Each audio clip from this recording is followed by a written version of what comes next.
உழவி மகன் நேயர்கள் அனைவருக்கும் வணக்கங்க. இந்த பதிவில் நாம் பழக்கரைசல் பற்றி தாங்க பார்க்க போகிறோம். அதுக்கு நமக்கு தேவை ஒரு குடுவை வேணுங்க. அது மட்டும் இல்லை, வீணாக போன பழம் வேணும்.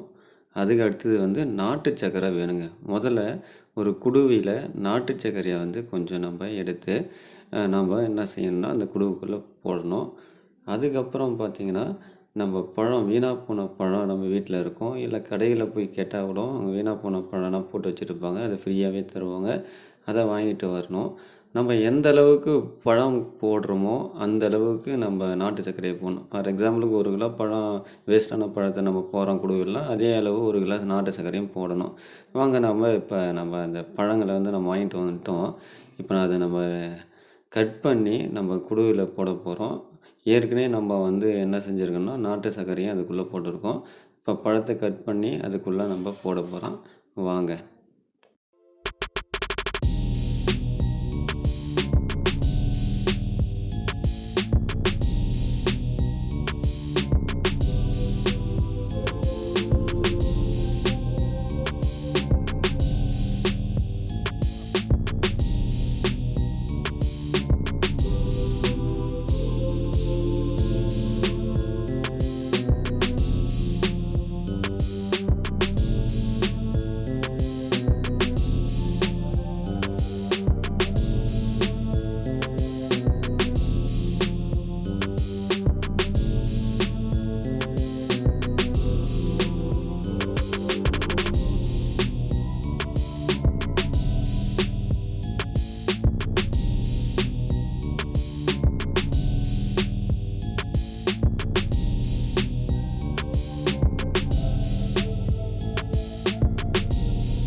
பழங்களை கட் பண்ணி குடுவில் போட்டுட்டேங்க. அது கூடவே அதே அளவுள்ள நாட்டு சர்க்கரையும் போட்டோம். இப்போ நல்லா ஒரு குச்சியை வச்சு நல்லா அதை உள்ளே நல்லா குத்தி விடணுங்க.